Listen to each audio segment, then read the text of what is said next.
morning, everybody. Good to see you this morning.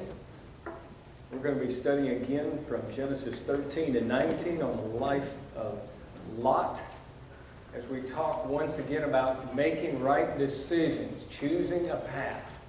We began this lesson last week, and I had several points I wanted to make, and I didn't get through the lesson. I want to make sure we dig into deep in this, because we make decisions a lot of times.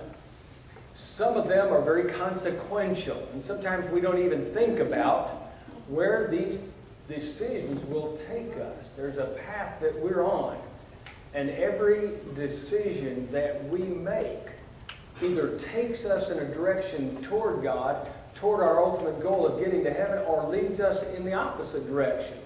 Now, some of those are kind of insignificant along the way, as far as like, am I going to eat at McDonald's today or not? That's not really a consequential one. Unless, of course, you happen to meet someone special there that takes you in a stronger direction closer to God. But many of the things that we don't think about on deciding things actually become crucial decisions. And this is what happened to Lot as we looked at his story last week. I'm going to go back and just review a couple things about that and then head into today's lesson. Remember that Lot, according to Genesis chapter 12, he's Abraham's nephew. Abram's the way he's called in Genesis 12. But Abraham will become his name a little later when God changes his name. And so they are together when Lot's father dies, and they go off and they have both of them, such a vast amount of livestock, etc., that they can't even live in the same area together because their herdsmen are arguing back and forth because there's not enough land. So Abraham says to Lot, I'll tell you what, you pick the land you want, I'll take what's left. And that's the way this story develops in chapter 13. Now, as we look at verse 10, we pointed this out last week.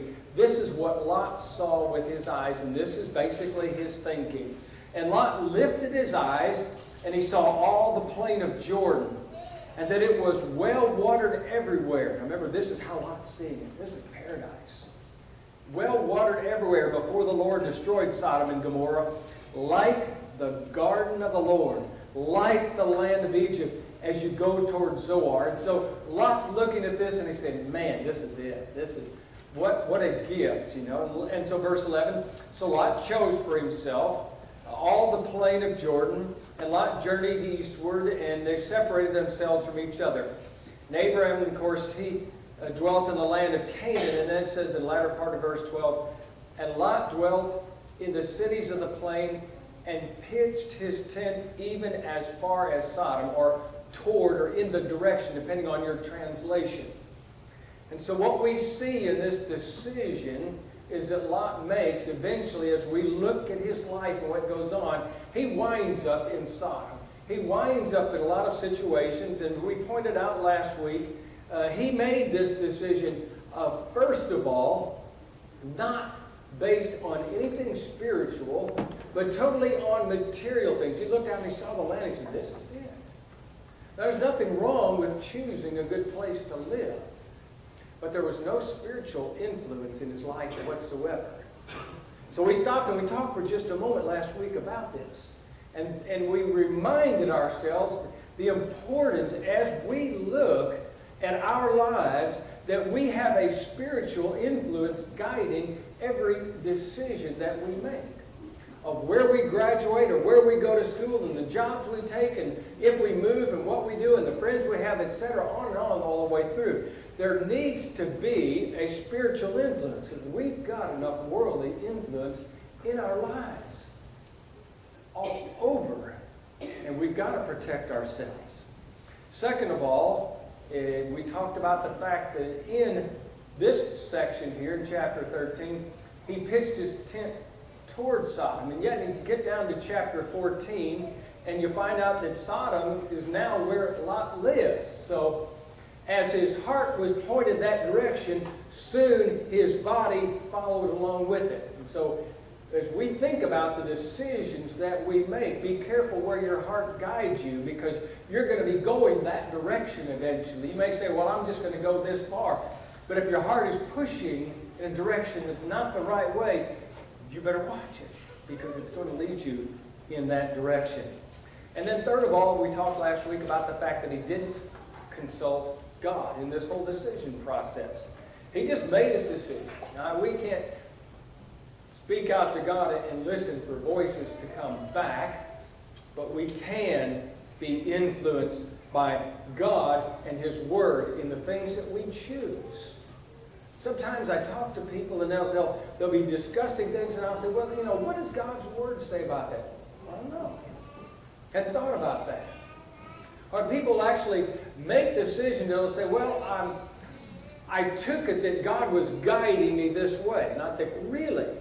Did you look at what the Bible says about those things? You say you're choosing a path to leave this mate and go join yourself with somebody else over here, but you say, well, God seemed to be influencing me. I was gaining more in my job and things were going better when I was with that person. Must be, they say, that must be God's help in that. But God's Word might be saying something different, but you see their emotions, are taking over in the process. They can't blame that on God at all. So we got to be careful with that and allow God to influence our decision. Now let's go to the next few steps along the way. Because as we look at what's going on with Lot, he made this decision without consulting a spiritual help, Abraham. Now, I don't know about you, but this is very consequential in what's happening here. Out of all the things that are going on in my life, that occasionally when I'm really stressed over something, I start getting advice. And for a number of years, I used to talk to Melanie's dad. And he passed away, Ted Truitt, some time ago. Good, godly man, influential, elder in the church. And there's some other elders here that I talk to on occasions. And some of the past times when I was a lot younger and they were a lot older, and the difference was a lot bigger between us. And we would discuss things, and I'd want to know, what do you think about this? And I might seek out a few other people. Lot? No, not a decision whatsoever. He just looked at him and he saw this, and he could have said, Abraham, I realize that God's calling you and telling you to go to this place. That's the reason we're packing up and leaving. What do you think about all of these? Not a comment. Not a discussion whatsoever. Abraham says, what do you think, Lot? And Lot says, well, I believe I'll just come back and say, well, what do you think I should think? All the things that we miss in life by not seeking out some advice. Well, it turns out as we look at chapters 14, 15, etc. in his life, that Lot eventually, because of some powerful kings over in this area, gets captive along with some of the kings in Sodom. And he's carried off. And Uncle Abraham and all of his tough herdsmen go down and they rescue Lot. Thought, after he's riding back home with Abraham alongside him, and surely they rode side by side, or walked side by side, however it was, and they're going along, Lot could have said, I've been thinking, this staying in Lot's not been good. The Sodom High School, staying in Sodom, the Sodom High School for my kids hadn't been the best thing. And the ladies' clubs in Sodom, they'd not been too good for my wife. And I'm looking at things and, what do you think, Abraham? Abraham could have said, I'm surprised you chose this to start with. Never a discussion about that. Even after he's put into slavery by some kings and he's rescued by his uncle, you'd think he'd stopped and thought, I got to reevaluate life. He goes right back down to Sodom and he's right back in where he was at. Never discussion. Never thought. Seeking advice. Paul writes in a Corinthian letter, there were some people having some bickering over property issues, it seems like, in chapter 6. And the stupid thing that they do, and I'm going to use the word, sometimes parents don't like to use that with their kids, but it is an ignorant, dumb thing that they choose, is they took their differences to a public court and didn't seek out help from spiritual advisors in the church. And so Paul takes them to task, 1 Corinthians 6, verse 5. And he says, don't you have wise men among you to help you to decide these things? Now, these are crucial things. This is property discussions. but also our life and the decisions we make and where we're going to go and what we're going to do and all these things.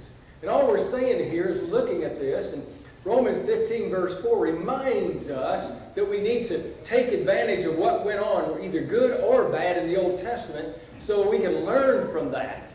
And God said, I want you to learn from this. Lot never asked for help. And there it was, right next to Abraham. And we have some really good, godly people here in our congregation. And you know some of them are in some other places. Make sure when you make decisions about your life, your children, your future, some consequential things, that you ask, what do you think, from some of these elders and older women in the congregation that know something about families and life, etc. Second of all, as we're looking at this, he made a decision that totally isolated himself from godly people and God himself. What do you think about that? And what Lot did? In Genesis chapter 18, after a period of time goes by, God sends some angels down and they have a discussion with Abraham. And they tell Abraham, God's going to be sending fire and brimstone down upon this city of Sodom. We know Lot's down there. We need to get him out. This is not a good place to even exist on this earth. God's ready to just wipe it out. Abraham stopped and thinking, wow, that's tough. Lot's down there and family, And so Abraham has a discussion, really interesting, with God. And he says, would you destroy the whole city? The whole city? Maybe there's some righteous people there, and they'd be destroyed. What if there's 50 good people in that city, righteous people? Would you destroy it for 50? Because he's thinking, well, there's Lot and his family, and they probably had some good influence among some of these people. I'm imagining what Abraham might have been thinking. God said, no, I won't do it. If there's 50 in there, Abraham stops and, what about 45? Because he's thinking maybe Lot didn't have as good an influence as he should have. And if you remember the story, if you have to go back and look at it, he goes from 50 to 45 to 30 to 20. And finally, there's a discussion about, what about 10? And as you remember, there weren't even 10 righteous people in that city. Now stop and think about it, because there's Lot, his wife, and as you look through the whole story of the thing, you've got 2 daughters and her virgin daughters that left with him, plus some sons-in-laws, and obviously then they had children. So he had at least 2 other daughters, maybe more, that lived in that city. And out of all of those people, Lot had no influence in changing anybody's life. Not even 10 could God count. He was so isolated, Lot was, with his family, he couldn't find 10 people. Now you think, wow, that'd be a good mission field there. Yeah, for a while. But who's influencing who is the ultimate thing of what's going on here. And he chose this. Lot chose to live, to dwell, to be friends with, to hang around with, to just be like these people. Why did he choose that for his family? 2 Corinthians 6, verse 14. Paul writes to the Corinthian people, do not be unequally yoked together with unbelievers. Now, he's not saying don't have some unbelievers that are not friends, because we've got to influence people. And we're going to be out there in work and public, and it's just going to happen. But he uses the word yoked, as if you're tied together. You just visualize what these yoke are. You don't break away from them. They belong together. Don't be unequally yoked with unbelievers. For what fellowship has righteousness with lawlessness? And what common has light, or communion rather, has light with darkness? Obviously, Lot's going down there and thinking, no, it's not going to affect me. I've been hanging around Abraham. Everything's going good. I'm good and strong. Everything's going to go good. And I think of that other part from 1 Corinthians chapter 15. Be not deceived. Evil company corrupts good habits. Lot probably had good habits when he was with Abraham. But when he got to Sodom, everything changed. Everything. Tells us what we're doing here in life. Ecclesiastes chapter 4, verse 9. The wise man Solomon says, 2 are better than 1. 2 are better than 1 out of what way? Well, because 2 stand strong together. God's telling you, I've made you this way. Choose good companions to stand with you. Woe to the man who falls and there's no one there to pick him up. There was Lot out there in that area. Luke chapter 24, verse 32. Unique situation here. This is after the resurrection of Jesus Christ. And 2 men are walking together down the road, and they've been hearing this story, and they're discussing together this thing that they've heard about Jesus actually being resurrected. And they're trying to decide, is it true, is it not true? And Jesus, Luke says, goes and he joins himself with them. He starts walking along. And then he begins talking. Now, they don't recognize him at this point. And he starts talking to them about what he intended to do as the Son of God and change life and all this. And it's so amazing that eventually he reveals himself of who he is. And then one comments to the other, did our hearts not burn within us as he spoke to us about the Scriptures to us? You see, what I need to have is my fellow Christians relating to me about the faith that they have, to cause my heart to burn. I don't need more world influence. I need more Christian influence. I need godly influence. I need sometimes for just a crowd of Christians to be around me. So I say, David, don't do that because they're going to be seeing you. And granted, that's just how we're made. If we start thinking the wrong direction, then we've got some companions alongside. Lot didn't have that, didn't choose that for his family. Men and women, be careful what you choose in life, though, who you hang with and stay with and buddy with. Now, we've got to have some non-Christian friends. It's going to happen. But we don't live with those. We don't yoke ourselves with those. Learn from Lot. Because of all that's happened, he lost his family out of the whole thing. Number 3 for today. He introduced Sodom's values into his family's home. He moved in to Sodom. If you'll remember the story, when the angels were sent to destroy Sodom, and they came into the town, as was the custom in that area, you hang around the town square. They didn't have hotels everywhere. And somebody usually comes up and says, hey, why don't you come over and spend the day at our house? Spend the night with us. And so this is what the angels were intending to do, so the story goes. But Lot sees what's going on, and he knows what Sodom's like. And he goes to him real quick, and he says, come over to my house. And the angel says, no, don't bother yourself. No, come to our house, because we know what it's like around here. And so while the angels are in Lot's house, go back and read the story. All of the men of the area come down to Lot's house because they want to know them carnally. They're out there knocking on Lot's door. Bring out those visitors. We want them. And Lot's bargaining. No, you don't. Please don't do this. These are in our house, and no, you bring them out. Well, who are you to talk to us like you're some kind of judge? See, he'd been down there not living exactly like that, and they didn't like that too much. You know what it's like to be a Christian in the world? The whole world is crushing in on him. And then he offers, strange, he offers to give his 2 virgin daughters to them. Strange. They declined, and maybe he knew they would anyhow. No, we don't care about them. We want these 2 men they perceived they were.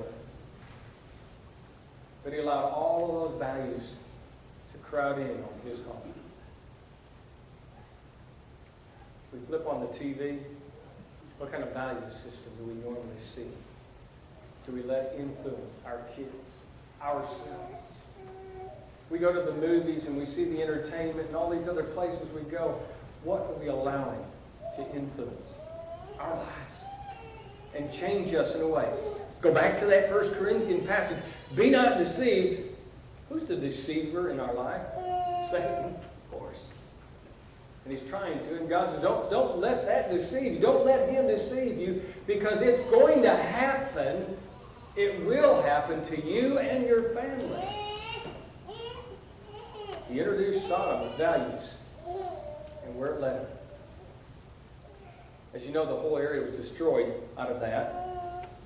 You look back at the story of Lot, and strangely enough, as God was getting ready to totally destroy it, the angels had to reach out, grab a hold of the hands, and say, "Get out now."